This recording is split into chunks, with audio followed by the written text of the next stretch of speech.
नमस्कार साथियों, आज मैं एक नया वीडियो लेकर आपके बीच उपस्थित हूं प्रोफेसर रविंद्र कुमार का, जो आज गांधी को एक अलग तरीके से उन पर बात करेंगे और गांधी को रिविजिट जब करेंगे तो ये वीडियो हालांकि आज से 4 साल पुराना है, जो हमारे विभाग के द्वारा और मेरे संयोजन में ये वेबिनार हमने कराया था, अंतर्राष्ट्रीय वेबिनार, उसी का एक हिस्सा है जिसका keynote address professor Ravindra Kumar sir ने दिया था, जो Indira Gandhi national open university Delhi के पूर्व कुलपति भी हैं और जाने माने इतिहासकार हैं, और साथ ही साथ साथियों वो जाने माने गांधी चिंतन पर अपनी एक दखल रखते हैं। आज गांधी को प्रोफेसर रविंद्र कुमार से सुनना एक अलग अनुभव होगा, तो आइए उनसे सुनते हैं। धन्यवाद पंकज जी। कृपया सुनिश्चित करें कि मेरी आवाज आप तक आ रही है।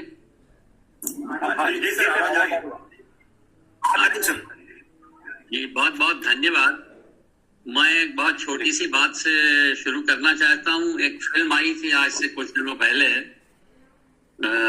उसमें उसका नायक कहता है कि केक के लिए तो मैं किसी भी पार्टी में जा सकता हूँ, तो गांधी जी पर बात करने के लिए तो मैं कहीं भी जा सकता हूँ। इसलिए जब डॉक्टर पंकज सिंह ने मुझे ये इन्विटेशन दिया तो मेरे लिए तो वो स्वागत योग्य कदम था। वो आभार प्रदर्शन कर रहे हैं, ये उनका बड़प्पन है, पर गांधी जी पर बात करने के लिए मैं कहीं भी जा सकता हूँ। आभा जी नमस्कार। और प्रोफेसर एन शर्मा को मेरा प्रणाम, रेडी शर्मा को मेरा प्रणाम, जितने हैं उन सबका मैं आभार प्रदर्शन पहले ही देना चाहता हूँ कि वो गांधी जी मुझे लगता है ये बहुत बड़ी बात हो। ज्यादा समय नहीं लूंगा, एक इस प्रसंग से बात शुरू करना चाहता हूँ कि इस पूरे अनुष्ठान का आयोजन का जो शीर्षक है वो बड़ा है, रिविजिटिंग गांधी। गांधी जी की फिर से गांधी जी तक पुनर्यात्रा, गांधी जी तक पुनर्यात्रा आप इसको हिंदी में कह सकते हैं। और ये बात बड़ी रोचक है कि गांधी जी एक स्थायी स्तंभ है जहां तक पुनर्यात्रा करने का प्रसंग समय समय पर बनता रहता है। डॉक्टर राधा कृष्णन ने भगवत गीता पर अंग्रेजी में एक कमेंट्री लिखी, बड़ी कमेंट्री, और उसके प्रीफेस में, प्राकथन में उन्होंने बड़ा ही सुंदर वक्तव्य दिया। उन्होंने कहा कि इस तरह की जो पुस्तकें होती हैं ये कालातीत होती हैं, समय से परे होती हैं, पर इनकी प्रासंगिकता के लिए ये आवश्यक है, इनकी प्रासंगिकता बने रहे इसके लिए ये आवश्यक है कि इन पुस्तकों की समय पर समीक्षा होती रहनी चाहिए, इनके विचारों की समय समय पर समीक्षा होती रहनी चाहिए। और यदि ये समीक्षा नहीं होगी तो जैसे जल जो बहुत दिनों तक जमा हुआ जल होता है उसमें नीचे काई जम जाती है, उस तरह से इतने सुंदर और इतने मूल विचारों वाली पुस्तकों में भी नीचे काई जम जाएगी। तो उस दृष्टि से डॉक्टर पंकज सिंह का और सागर विश्वविद्यालय का ये प्रयास सराहनीय है कि वे गांधी जी की फिर से एक बार जान पहचान पड़ताल करना चाहते हैं, खोज करना चाहते हैं, उस स्थिर जल को हिलाना चाहते हैं, और हम सब के लिए उसमें से कुछ न कुछ स्वागत योग्य और प्रासंगिक निकालना चाहते हैं। मेरा हर इस तरह के वक्तव्य का एक शीर्षक होना चाहिए, और थोड़ी मुझे परेशानी हुई एक शीर्षक चुनने में, क्योंकि शीर्षक तो आयोजकों ने अपने वेबिनार का पहले ही निर्धारित कर दिया था, सुंदर शीर्षक निर्धारित किया था, इसलिए उप शीर्षक चुनना थोड़ा मुश्किल काम था, पर फिर मैंने प्रयास करके उप शीर्षक चुन ही लिया। मेरे इस पूरे 10-15-20 मिनट जो आप मुझे सुनेंगे उसका उप शीर्षक है, और ये उप शीर्षक मैं धीरे धीरे बताना चाहता हूं जिससे कि सब लोग इसको ठीक से ग्रहण कर लें। सत्य की पहचान की अनवरत जीवन यात्रा। सत्य की पहचान की अनवरत जीवन यात्रा। चूंकि ये अनवरत जीवन यात्रा है, ये रुकती नहीं है, ये हो जाती। सत्य की पहचान की ये यात्रा गांधी जी एक माध्यम बनते हैं और आगे तक चलती रहती है। इसलिए ये हमारे लिए बहुत प्रासंगिक है आज कि गांधी जी की सत्य की पहचान की यात्रा के अलग अलग पड़ावों की समीक्षा की जाए, जांच पड़ताल की जाए, हमारे लिए उसमें से क्या ग्रहण योग्य तत्व हैं, उनको हम चीन्हें, अपने पास रखें, और ये भी देखें कि क्या वे आज के समय के लिए उपयोगी हैं अथवा नहीं हैं। पर फिर कुछ तो करना ही चाहिए, इसलिए मैंने वे पड़ाव अपनी दृष्टि से निर्धारित किए। एक बात जो मैं सबसे पहले कहना चाहता हूं कि अगर गांधी जी के जीवन वृत्त को कुछ शब्दों में समेटने का प्रयास करें तो एक बात मुझे दिखाई देती है कि गांधी जी अपने समूचे जीवन में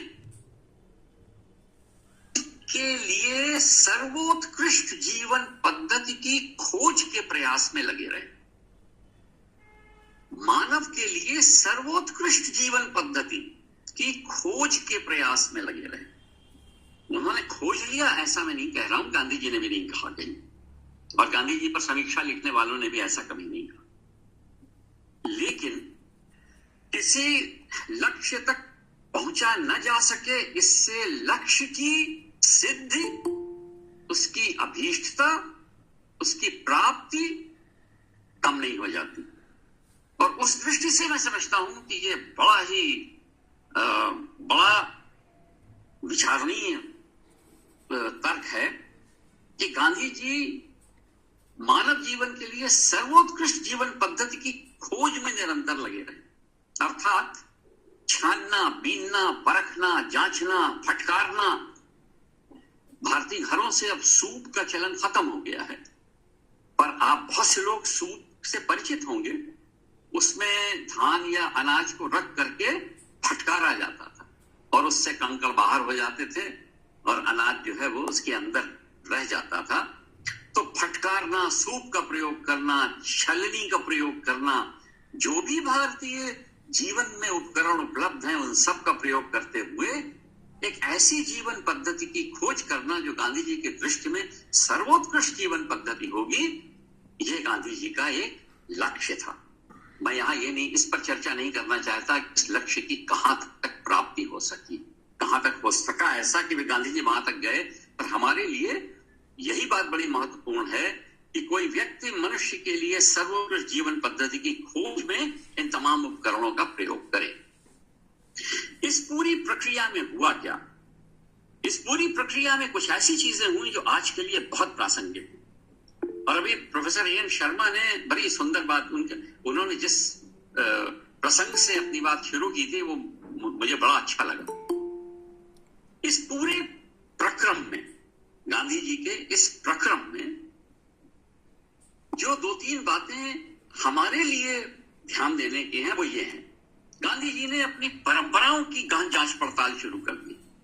भारतीय परंपराओं की गहन शुरू करने का श्रेय गांधी जी को दिया जाना चाहिए, जो बहुत कम लोग देते हैं।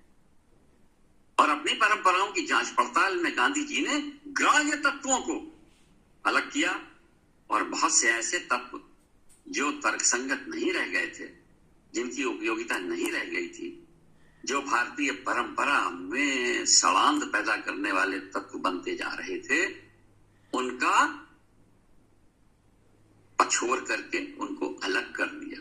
उन तत्वों का एक ऐसा तत्व जिसकी तरफ गांधी जी बार बार दृष्टिपात करते हैं और बहुत कम लोग उसको अपने प्रसंग में लाते हैं, वो है कि भारतीय समाज की में जो वर्ग विभेद था, उस वर्ग विभेद में एक ऐसे तत्व का अनटचेबल हो जाना, ये भारतीय समाज के लिए बहुत ही बुरी बात थी। और गांधी जी ने समेट कर, पछोर कर, बीन कर, छान कर इस तत्व को अलग कर दिया। यह है अपनी परंपरा की गहन जांच पड़ताल। बहुत कम लोग इतनी गहन जांच पड़ताल करते हैं। आज परंपरा के नाम पर न जाने क्या क्या कहा जा रहा है और न जाने कितना कहा जा रहा है। बड़े बड़े सेमिनार, बड़े बड़े आयोजन, भारतीय परंपरा का फिर से प्रतिष्ठित करना, वही सब करना जो हमारी परंपरा में था।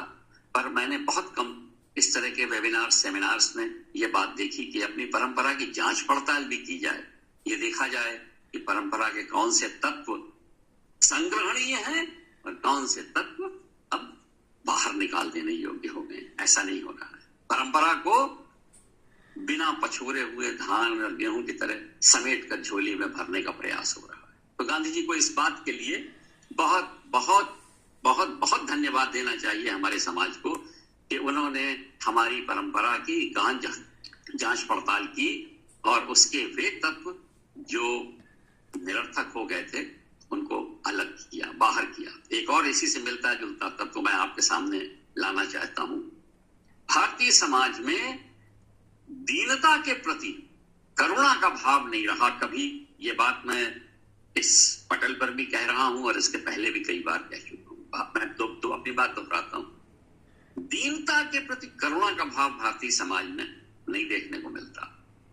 बड़े आश्चर्य की बात है, बड़े आश्चर्य की बात है कि करुणा रस की इतनी चर्चा हमारे साहित्य में होती है, पर जीवन प्रवाह में करुणा रस का सर्वथा अभाव हमें देखने को मिलता है। हम सड़क पर पड़े हुए भिखारी को इस तरह से इग्नोर करके आगे बढ़ जाते हैं, गरीब आदमी को इस तरह से इग्नोर करके आगे बढ़ जाते हैं जैसे कि उसका कोई वजूद नहीं है, उसका कोई अस्तित्व नहीं। गांधी जी ने भारतीय समाज की दीनता वाली अवस्था पर करुणा उपजाने का एक बाह्य प्रशंसनीय अद्भुत काम किया, अद्भुत काम किया। मैं इसकी थोड़ी और व्याख्या करना चाहता हूं। उन्होंने 2-3 बातें प्रसंगवश कही और फिर उन पर लंबी व्याख्या दी। एक बात उन्होंने ये कही कि दीनता, मैं गरीबी शब्द का जानबूझकर इस्तेमाल नहीं कर रहा हूं, वरना गरीबी उन्मूलन और गरीब कल्याण जैसी योजनाओं के साथ हमारा भाव जोड़ने लगता है, इसलिए मैंने शब्द दीनता चुना है। जो दिग्दर्शित तो गरीबी जैसी अवस्था को ही करता है, पर दीनता में गरीबी की अवस्था में होने वाली आर्थिक विपन्नता से उत्पन्न मानसिक विपन्नता का भाव भी समाहित है। मैं अपनी बात दोहरा रहा हूं। केवल गरीब कह देने से, निर्धन कह देने से हम आर्थिक विपन्नता तक अपने को सीमित रखते हैं, पर गांधी जी जब दीनता की बात करते हैं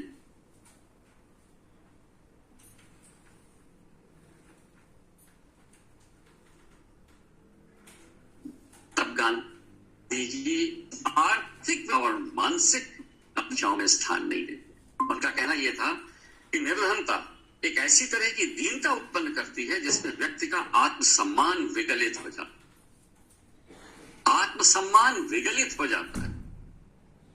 और हम सब लोग इस बात से अच्छी तरह परिचित हैं और हम सबके जीवन में ऐसे प्रसंग आते हैं, बाल्यकाल में आते हैं, विद्यार्थी जीवन में आते हैं, जब हम अपने जीवन में काम करना शुरू करते हैं तब इस तरह के प्रसंग आते हैं। और किस तत्व का, किस यंत्र का, किस विधि का गांधी जी ने प्रयोग किया, यह भी बड़ी विलक्षण बात है और हम सब लोगों के लिए विचारणीय है। गांधी जी दीनता पर विलाप नहीं करते थे और दीनता पर करुणा तो देते थे, लेकिन उस व्यक्ति की असहायता की स्थिति को उजागर नहीं करते थे। प्रायः गांधी जी दूसरे की दीनता को आत्म पश्चाताप का साधन बनाते थे। बड़ी विचित्र और विलक्षण बात, दूसरे की दीनता को आत्म पश्चाताप।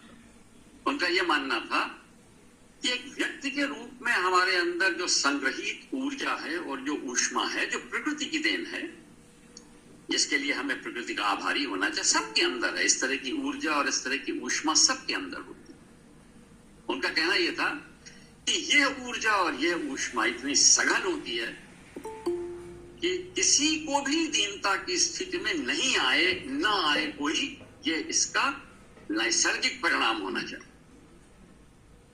पर यदि उसके बावजूद कोई दीनता की स्थिति में आता है, समाज का कोई वर्ग दीनता की स्थिति में आता है अथवा कोई व्यक्ति दीनता की स्थिति में आता है, तो यह हमारे अंदर संग्रहित ऊर्जा और ऊष्मा में किसी कमी का द्योतक होता है।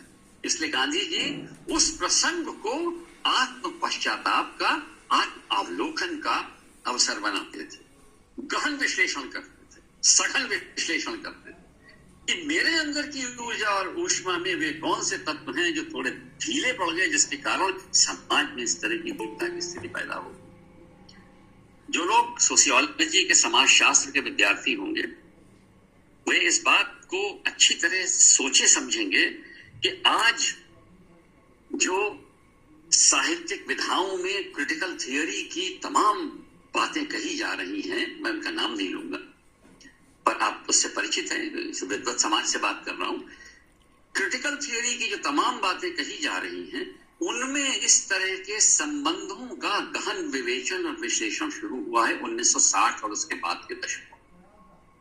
और हमें ये बात गांधी जी में 1890, 1915 में बहुत अच्छी तरह दिखाई पड़ती, चाहे थियोरी के फॉर्म में नहीं, सिद्धांत के रूप में नहीं, पर प्रक्रिया के रूप में गांधी जी इस पूरे प्रकरण को अपने जीवन में अपनाते हैं।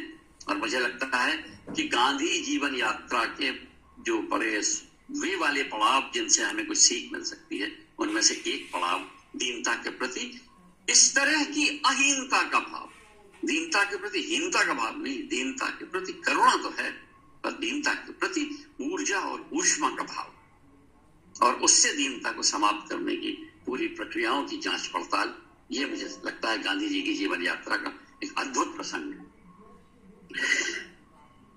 एक और बात, गांधी जी अपने धरोहर के प्रति बहुत सचेत हैं और धरोहर के नैतिक मूल्यों को सामाजिक विचार परंपरा का अभिन्न अंग बनाना चाहते हैं। बहुत सी बातें कही जाती हैं, सत्य और अहिंसा और न्याय और समानता इत्यादि इत्यादि, पर इन सबको यदि मैं समेटूं और इनको समेटकर एक छोटे से उस वाले विटामिन बी कॉम्प्लेक्स वाले कैप्सूल में समाने की कोशिश करूं, तो मैं ये वक्तव्य दूंगा कि धरोहर, अपनी धरोहर के प्रति सचेत होते हुए भी उससे उत्पन्न होने वाले नैतिक मूल्यों को सामाजिक विचार परंपरा का अंग बनाने का प्रयास गांधी जी का। हमारे धरोहर के नैतिक मूल्यों की जांच पड़ताल कर चुने हुए तत्वों को सामाजिक विचार परंपरा का अंग बनाने का प्रयास करते हैं। सत्य की बहुत व्याख्या की जाती है। आज मुझे भी अवसर मिला है तो मैं 5 मिनट आपसे बात कर लेना चाहता हूं। अब मुझे मालूम है कि शायद मैंने इस पर आभा जी के साथ, आभा जी मेरी छोटी बहन की तरह हैं और मैं बड़े भाई की तरह इनके ऊपर हमेशा एक अनुशासन स्थापित करता हूँ। ये सुनती हैं और मैं सुनाता हूँ इनको, तो बहुत सी बातें ये मैं जबरदस्ती जब भी मेरा इनका मिलना होता है तो मैं इनको सुनाता रहता हूँ। हो सकता है इन्होंने ये बात इससे पहले सुनी हो मेरे मुंह से, पर आज मैं उसको दोहराना चाहता हूँ। सत्य की, गांधी जी को सत्य के साथ जोड़ा जाता है, पर हम लोग सत्य का एक शाब्दिक अर्थ ले लेते हैं, सच बोलना। हम थोड़ी इसकी व्याख्या करना चाहते हैं कि असल में है क्या ये, गांधी जी के संदर्भ में सत्य की क्या व्याख्या है, और सत्य को भारतीय धरोहर के नैतिक मूल्य के रूप में यदि पहचाना, चीना जाए और अलग किया जाए तो उसको सामाजिक विचार परंपरा में किस तरह स्थान मिलना चाहिए, ये बात मैं आपसे 5 मिनट करना चाहता हूँ। और मुझे समय का ध्यान है, बस मैं 10 मिनट में अपनी बात समाप्त करूंगा, 10-15 मिनट ही और लूंगा। नहीं सर, हेलो, हाँ सर, आपके पास, हाँ आपके पास समय है सर, अभी समय है और आप अपनी पूरी बात करिए सर। अभी 12:30, 12:30 तक है, आधा घंटा है सर आपके पास। जी धन्यवाद धन्यवाद धन्यवाद जी। हम लोग हम सभी आपको सुनना चाहते हैं सर, और सभी आपके के लिए यहाँ इकट्ठे हुए हैं। आप उदार मना है वरना अब बूढ़े लोगों को कोई सुनना नहीं चाहता। आपको सुनना हमेशा से एक बैठे हुआ है सर, हम लोग सब आपको सुनने के लिए हम भी बैठे हुए हैं, आप कंटिन्यू करिए। सत्य के बहुत सारे पहलू होते हैं। अक्सर हम लोग ये मान लेते हैं कि सत्य एक ऐसी ठोस वस्तु है जो एक गोल वस्तु है जिसके पहलू नहीं होते। आज सुबह ही मैंने प्रसंगवश एक कोटेशन पढ़ा, यदि हमारे जीवन में आघात प्रतिघात नहीं होते, बहुत सुंदर कोटेशन था, मैं आपके साथ बांटना चाहता हूँ। यदि हमारे जीवन में आघात प्रतिघात नहीं होते तो हम सब लोग एक गोल मटोल लट्टू की तरह होते, गेंद की तरह होते, हम सब एक सितारे की तरह चमक सके हैं। और मैं आप सब की बात कर रहा हूं, हम सब एक सितारे की तरह चमकते हैं। ये इसलिए है कि इन आघात प्रतिघातों से हमारे अंदर तरह तरह की नोकें और कोने निकलते हैं, जिनसे प्रकाश परावर्तित होता है। प्रकाश के परावर्तन के लिए यह आवश्यक है कि जीवन को आघात प्रतिघात के अमूल्य क्षणों से गुजरना ही चाहिए। आप सब अच्छे से जानते हैं कि जिन लोगों के जीवन इस तरह के प्रतिघात से बिल्कुल असंपृक्त होते हैं, वे बहुत ही पोसीदा और नीरस जीवन व्यतीत करते हैं। गांधी जी का सत्य का जो प्रयोग है और सत्य की जो पूरी व्याख्या है, वो इसी के समकक्ष है। इसलिए मैं इस पर आपसे 5 मिनट बात करना चाहता हूं। सत्य को अगर हम वैश्विक इतिहास में जांचें परखें तो हमें बड़े मजे की बातें निकल करके बाहर आती हैं। सत्य अरिस्टोटल में भी देखने को मिलता है हमको, सत्य हमें ईसा मसीह में भी देखने को मिलता है, बाइबल में भी। बाइबल में सत्य की गहन जांच पड़ताल है, सत्य की कुरान शरीफ में बड़ी गहन जांच पड़ताल है। प्रॉफिट मोहम्मद सल्लल्लाहु अलैहि वसल्लम का ये कौल है कि सच को जांचो, पर ढूंढो, तलाश करो, कहां है, किस तरह का है। भारतवर्ष में हमारे ग्रंथों में, हमारे पौराणिक संदर्भों में, हमारे वैदिक संहिताओं में सत्य की ये जांच पड़ताल उस तरह से उभरती नहीं है, बाहर नहीं आती है, जैसे कि मैंने आपको कुछ वैश्विक प्रसंगों के बारे में बताया। उर्दू का एक बड़ा सुंदर शब्द है पिन्हा, छुपी हुई, उसके अंदर छुपी हुई। जैसे नाभिकीय संरचनाओं के अंदर अद्भुत ऊर्जा छुपी रहती है, अद्भुत ऊर्जा छुपी रहती है, पर नाभिकीय संरचनाओं की बाहर से यदि आप जांच पड़ताल करें तो आपको उस ऊर्जा का आभास नहीं होता। वो ऊर्जा तभी दिखाई देती है जब उसमें विस्फोट होता है। ठीक उसी तरह भारतीय मनीषा के ग्रंथों में, हमारी परंपराओं में सत्य स्वतः उद्घाटित नहीं होता है, उसमें पिन्हा है, छुपा हुआ है। इसलिए इसे हमें खोजना पड़ता है, ढूंढना पड़ता है। इसीलिए बार बार कहा जाता है, जब हम एक विद्यार्थी के रूप में अपने गुरु के अनुशासन में आते हैं। ये अनुशासन क्या है? अनुशासन है सत्य के खोज की पहले सोपान पर पैर रखना, चरण रखना, ये अनुशासन है। तो जब हम अपने गुरु के अनुशासन में पहली बार आते हैं तो वो हमसे क्या कहता है? वो हमसे कहता है कि अब तुम्हारे जीवन में वो वाली यात्रा शुरू हो रही है जिसका तुम्हारे भौतिक जीवन से कम लेना देना होगा और तुम्हारे आध्यात्मिक जीवन से जिसका जुड़ाव ज्यादा होगा। हर गुरु, चाहे आधुनिक शिक्षा प्रणाली की आप बात कर लीजिए, चाहे पूर्व आधुनिक शिक्षा प्रणाली की बात कर लीजिए, प्राचीन भारतीय शिक्षा प्रणाली की बात कर लीजिए, पाश्चात्य शिक्षा प्रणाली की बात कर लीजिए, गुरु का सबसे पहला उपदेश ये होता है, कोई भी इंग्लैंड में, यूरोप में, अमेरिका में विद्यालय अनुशासन का स्थान है। ये बात हमें समझनी चाहिए। विद्यालय अनुशासन की जगह, वहां हमें अनुशासित होना पड़ता है, हमको समयबद्ध होना पड़ता है, हमको अपनी पुस्तकों के प्रति एक, आप सब जानते हैं कि इस अनुशासन के बहुत सारे पहलू होते हैं। पुस्तकें गंदी ना हो, उनके कोने न मुड़े, उनके ऊपर लिखा ना जाए, विद्यालय की दीवारों पर गंदगी ना हो, विद्यालय साफ रहे, हमारा जो शिक्षा पटल है वो बिल्कुल सबको देखा जाना, पहचाना हो। ये है असल में अनुशासन। अनुशासन पहली सीढ़ी, यहीं से सत्य की जांच पड़ताल। तो हमारी परंपरा में सत्य का उद्घाटन किया जाता है, वो कहां कहां छुपा हुआ है। हमारे गुरु हमें उंगली पकड़ करके वहां तक ले जाते और वहां ले जा करके वो हमसे कहते हैं कि अब इसकी जांच पड़ताल करना तुम्हारा काम है। फिर सब कुछ व्यक्तिपरक हो जाता है, सब कुछ व्यक्तिपरक होता है, हमको ही ढूंढना पड़ता है कि इसमें सत्य कहां छुपा है। यदि ऐसा नहीं होता तो सबके 100 में 100 नंबर आते, ऐसा नहीं होता है। मेरी तरह कुछ के 100 में से 50 नंबर भी आते हैं और आबा जी की तरह कुछ के 100 में से 80 नंबर भी आते हैं। तो ये इसलिए है कि हम लोग सत्य के उद्घाटन की इस प्रक्रिया में अलग अलग तरह से भागीदार होते हैं। अनुशासन इस उद्घाटन की पहली सीढ़ी है। फिर क्या होता है?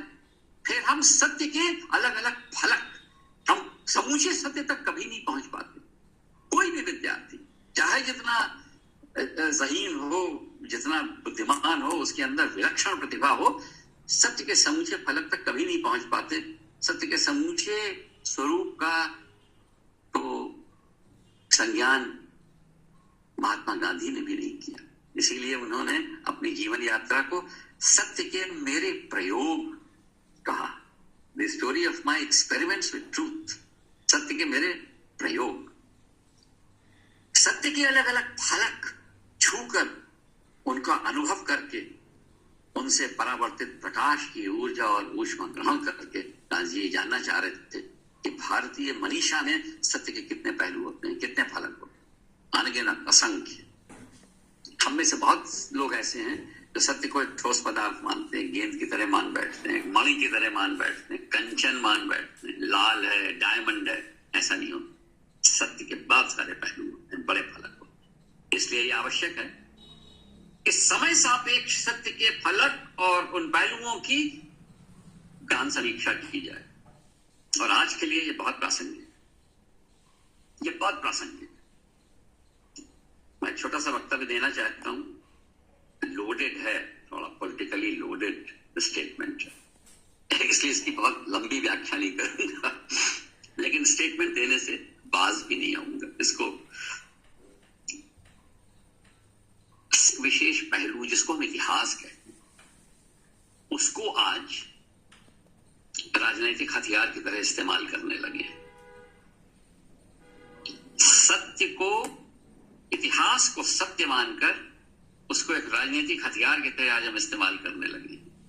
गांधी जी के समय में भी ऐसा कुछ हुआ था। उनके समय में भी इस तरह की बात हुई थी और उन्होंने इसके प्रति आगाह भी किया था। और कैसे आगाह किया था, इसका मैं आपको एक जीवंत प्रसंग सुनाना चाहता हूं, फिर इस बात को थोड़ा और खोलते हैं। भारत आजादी की लड़ाई लड़ रहा था गांधी जी के नेतृत्व में 1914-15 से। और जब 14-15 में भारतवर्ष आते हैं, उस समय तो दक्षिण अफ्रीका में गांधी जी के तमाम प्रयोग और उनसे होने वाले और दक्षिण अफ्रीका के सत्याग्रह से उपजने वाले तमाम प्रसंगों की सारे विश्व में चर्चा हो चुकी थी। तो जब भारतवर्ष में गांधी जी आते हैं तो गांधी जी एक जानी पहचानी हस्ती हैं। और उस समय के पास होता है, उस समय गोपाल कृष्ण गोखले के सुझाव पर और गांधी जी के अपनी मानसिक परिस्थिति पर गांधी जी ये तय करते हैं कि मैं पहले इस देश की परिस्थिति का सघन परीक्षण करना चाहता हूं। इसके पहले कि मैं इस संग्राम में भागीदारी करूं, जो कि मैं करूंगा, मैं उससे पीछे नहीं हटूंगा, और उसके पहले मैं इसका सघन परीक्षण करना चाहता हूं। और हम लोग इस बात को बहुत हल्के में लेते हैं। पूरे एक वर्ष गांधी जी सारे देश की उन वाहनों में यात्रा करते हैं जिसमें भारतीय समाज चलता है। तीसरे दर्जे की रेलगाड़ी के भीड़ भरे डब्बे में बैठकर गांधी जी, पैसेंजर गाड़ियों में बैठकर गांधी जी, रिकेटेड बसेस में बैठकर गांधी जी, बैलगाड़ियों में बैठकर गांधी जी देश के विभिन्न भागों की यात्रा करते हैं, ये समझने के लिए कि जो सत्य की पोटली मेरे हाथ में एक नेता के तौर पर मिलने वाली है, उसके कौन कौन से ऐसे फलक हैं जो आज तक हमारी दृष्टि से बिल्कुल अछूते हैं।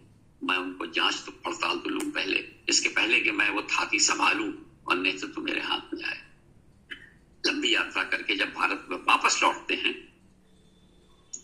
उस समय गांधी जी का भारतीय समाज और भारतीय व्यवस्थाओं के प्रति जो दृष्टिकोण है, वो सत्य के उन फलकों से मिलता जुलता दृष्टिकोण हो जाता है जो कभी भी उद्घाटित नहीं होते हमारे सामने। जैसे चंद्रमा अपनी तमाम कलाओं में हम अपने को हमारे सामने उद्घाटित करता है, पर उसका पृष्ठभाग हमारे सामने कभी उद्घाटित भैया सत्य। ठीक उसी तरह भारतीय समाज के वे अनछुए, अनकहे और बिल्कुल ही अनपरीक्षित, अनटेस्टेड, अनटच्ड पहलू जो सत्य के वे वाले फलक हैं जो हमारे सामने कभी नहीं आए, पर फिर भी वे पूरे सत्य को बनाने में महत्वपूर्ण भूमिका निभाते हैं।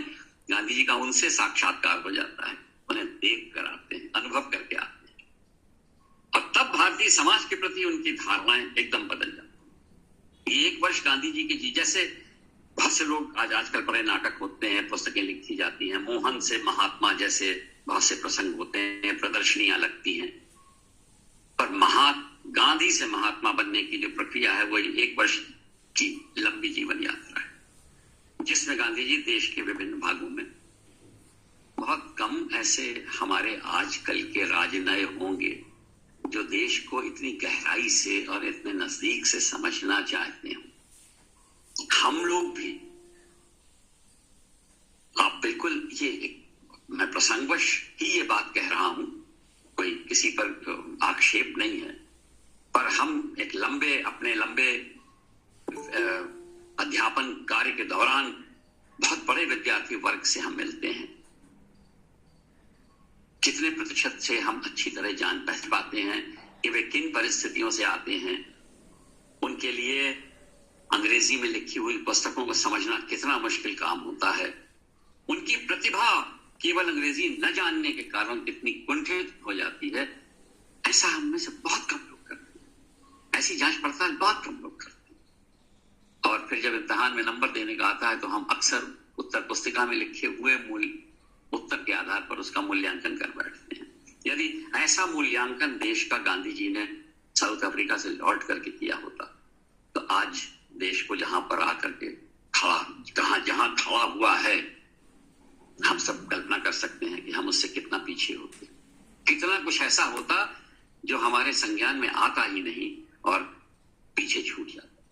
कार्य पृष्ठभूमि है ये जिसको हम कहते हैं, जो हमारा वैचारिक धरातल है, उस पर हम लोग एक अनजाने में एक ऐसी चीज आरोपित कर देते हैं जो मुझे बहुत सुसंगत नहीं लगती है, और इसका बड़ा विरोध करता हूं। अपने परिवार में भी अक्सर मेरी प्रताड़ना होती है और लोग मुझे कहने लगते हैं अब सठिया गया ये आदमी, लेकिन ये बात मैं कहता जरूर हूं। हम लोग मध्यम वर्ग के होने के कारण अपने व्यवहार में और विचार में वैचारिक सुसंगति की शर्त लगा देते हैं। वैचारिक सुसंगति की शर्त, अर्थात कल तो तुमने ये बात कही थी, आज तुम इसका निषेध कर रहे हो। ऐसा अक्सर सुन रहे हो, मेरे बड़े भाई, मेरे छोटे भाई, मेरे बच्चे, मेरी पत्नी, मेरे और साथी अक्सर ऐसा कहते हैं। कल तो आपने, परसों तो आपने ये बात कही थी और आज आप उसका निषेध कर रहे हैं। आज आपकी जो लाइन ऑफ थॉट है वो बिल्कुल, इसको मैं कहता हूं वैचारिक सुसंगति की मध्यम वर्गीय शर्त। ये मध्यम वर्गीय शब्द मैंने इसमें जोड़ दिया है, जबकि मूलतः ये वैचारिक सुसंगति की शर्त।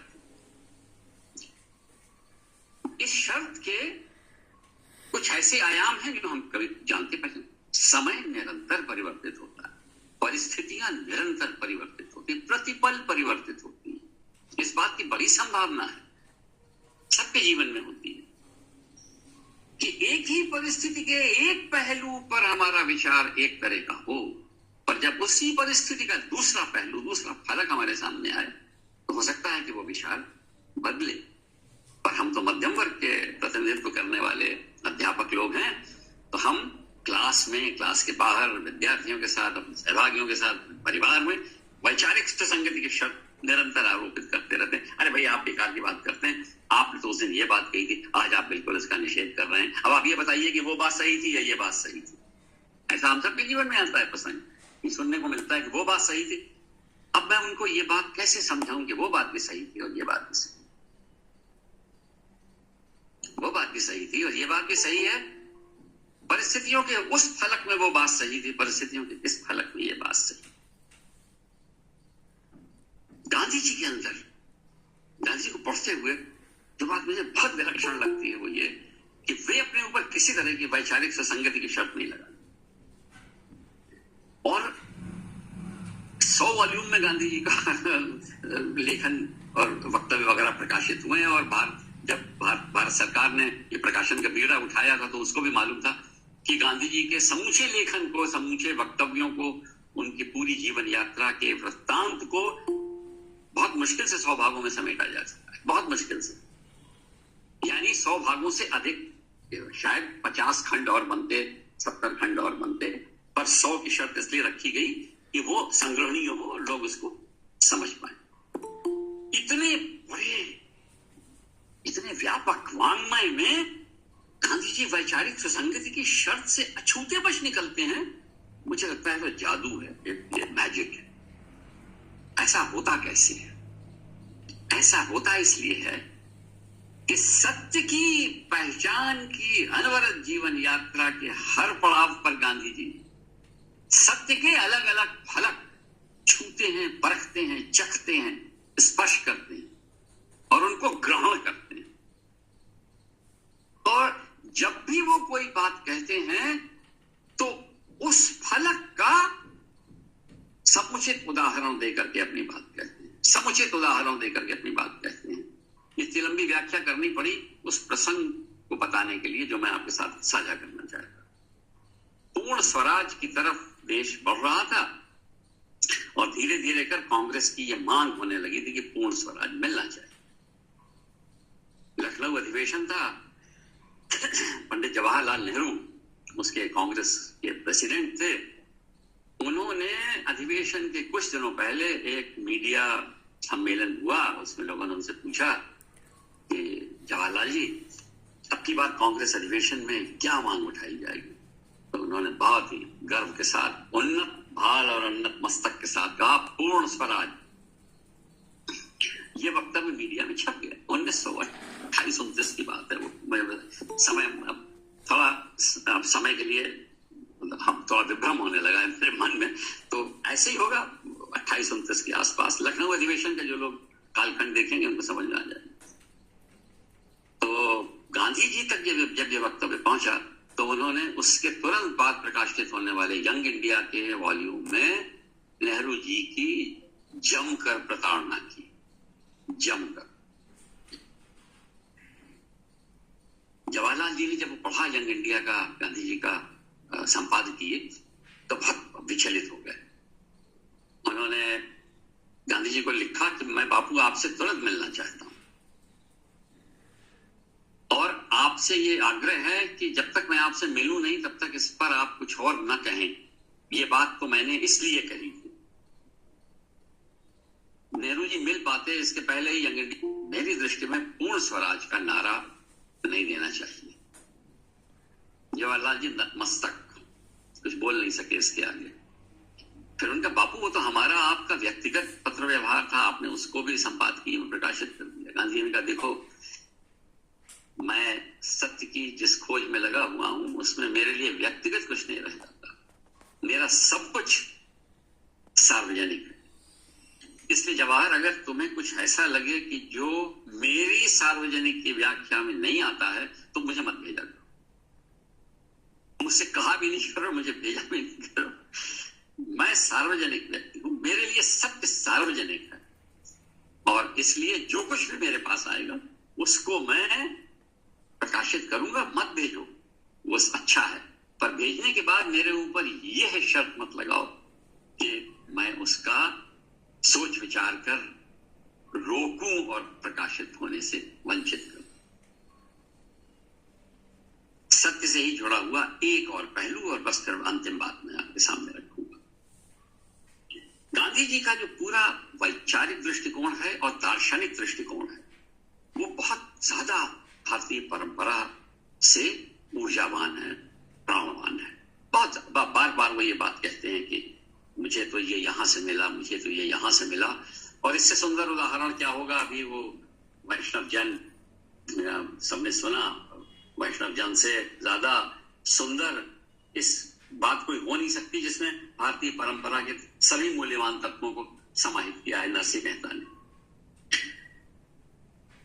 उस सब के बावजूद गांधी जी का नैतिक दर्शन, वैचारिक दर्शन, दार्शनिक दर्शन जो है वो सक्रियतावादी है। ये एक बड़ी विचित्र बात है। प्रायः ऐसा होता है। महर्षि अरविंद बहुत बड़े विचारक हैं, बिल्कुल। मतलब अगर भारत के ऐसे लोगों की याद की जाए जिन्होंने अमूल्य धरोहरें भारत को दी हैं, उनकी देन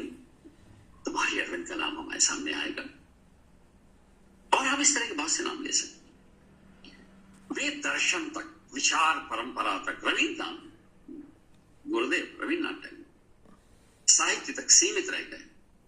गांधी जी इतनी सघन जांच पड़ताल के बाद भी निरंतर सक्रिय है। ये सक्रियतावादिता जो है गांधी जी की, ये मुझे बहुत आश्चर्य है और इसको अपने जीवन में उतारने का प्रयास भी होना चाहिए। और जो दशमलव के 10वें अंक के बाद यदि एक लिखिए तो उस तक मैं इसको अपने जीवन में उतार पाता हूं, पर उससे ही जो मुझे जिस तरह की क्षमताओं का मैं अपने अंदर विकास होता हुआ पाता हूं तो वह विलक्षण है, अभूतपूर्व है।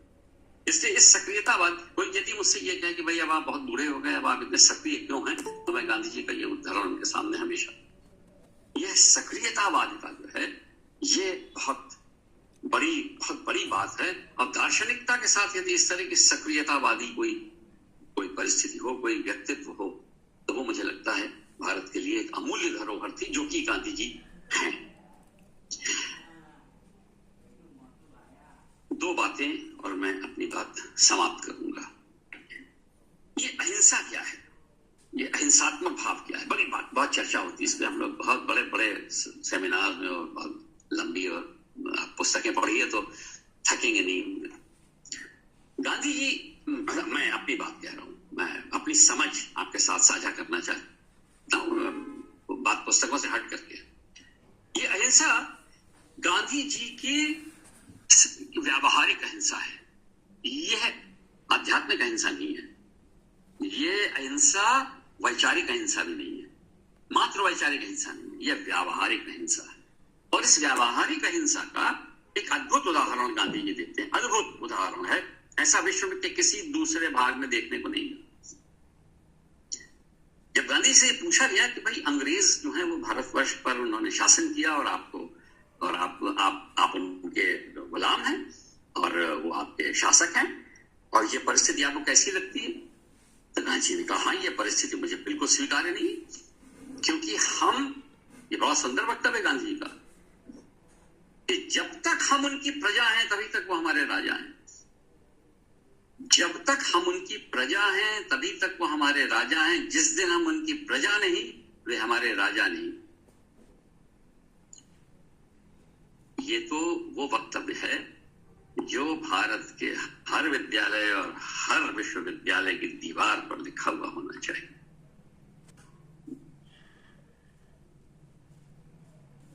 ये है मानसिक दासता से मुक्ति।